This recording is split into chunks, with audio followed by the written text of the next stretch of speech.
Welcome to this special talk show where we highlight our unique town of Rockford. Yeah, we got a chance to look at the dam and the purpose behind it and kind of how it originated the town of Rockford. And then also the old mill and just the growth and remodeling and all of the history behind the old mill. And connecting to the history of the old mill, we got to learn about the railroad and kind of why it's there and how the White Pine Trail connects to all of it. This has been Trinity VanderWoude And Emma Gjurkovic.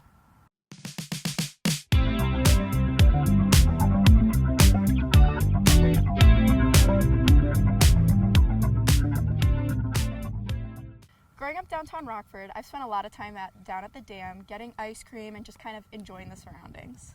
Yeah, it's seriously an amazing place, just like the centerpiece of Rockford. Everybody's been going there since they've been young, and I've been enjoying it myself. We got to talk to Terry Conkle about the origin of the dam and how it's grown. Let's take a look. Back when Rockford was first getting started, back in the 1840s, there was a guy that wanted to put a dam to control the water, to make their businesses go, the machines go. It was all wood at that time. It was made out of logs and trees and stuff that they could put across the block. I think the main thing about the dam was that it was used to give them control of the water, and power was also used because when the logs came down the river, they had a place that they could stop. The dam was a great resource for those living in Rockford. However, it required numerous counts of construction. From 1848 up until 1905, they rebuilt the dam using wood construction 15 times. One time, too, later on, a flood caused the dam to break, and they had to fix it. As time went on, the dams became more concrete and stone. Thanks to all the work done from the 1940s up until now, we can enjoy the space as a community. Now you can, walk across it. You can connect both sides. There's parks now on both sides. Besides entertainment, the dam has a greater meaning. It was permanent, like. It meant the town was going to stay here. The river is always going to be something that people in Rockford enjoy. This has been Asa Walker with Beyond the Rock. It was really great learning about the history of our dam and the town that we've grown up in. For sure. Another great thing that we learned about is the old mill. This is a place that's been remodeled many, many times, something like 150 years the building's been up. It's gone from restaurants, it was once a railroad station, and we got to take a look at that. Yeah, it was honestly super great learning about it and kind of looking at the newest model of what the old mill is and getting a chance to see what it's all about.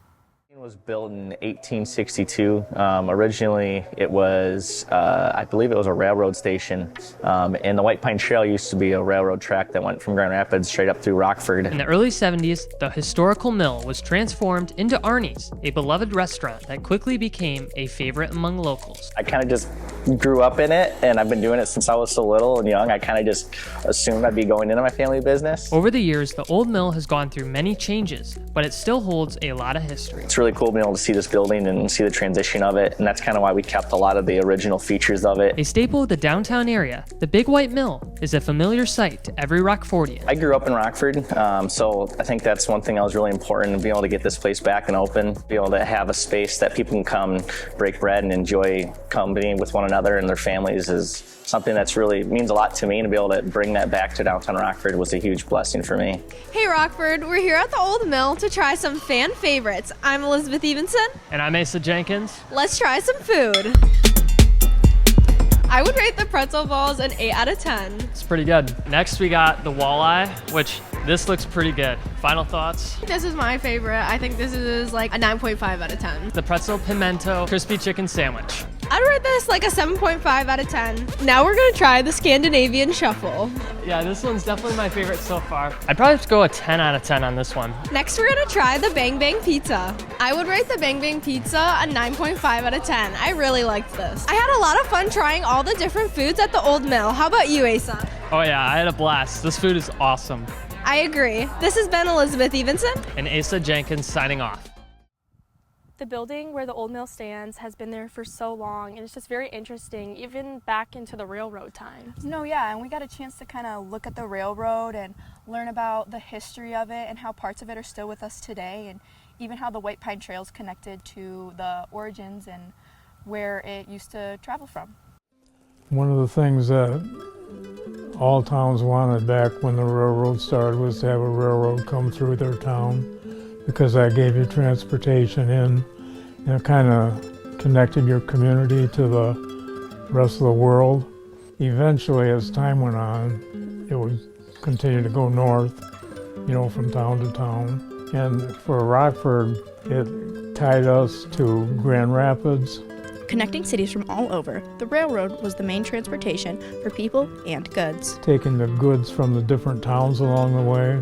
Almost every little town had some kind of product. They could put it on the train, and move it. I think as time went on, it became more of a moving goods rather than people, but it still did people. The train would usually make a trip north early in the day and back. Even though the train was a big part of the community, over time, all good things must come to an end. I think what happened is that it became not profitable, and passengers didn't travel much on the train anymore. There was a last time to take the train before they were going to discontinue it. The train at that time basically followed the same route that is the White Pine Trail today. If anyone ever wanted to bring a railroad back, which probably never happened, it's still their property. This has been Trinity VanderWoude, Beyond the Rock. I really just had such an amazing time learning about this amazing and beautiful town that we've grown up in, and learning more about our dam and the old mill and kind of what it's become today, and the railroad and kind of the White Pine Trail, honestly, too, and why everything works in our town the way it does. For sure. It's just so interesting to learn about a place that I've grown up in, and all the little things that you wouldn't even think about our town. It's just amazing. This has been Emma Gjurkovic And Trinity VanderWoude, signing off.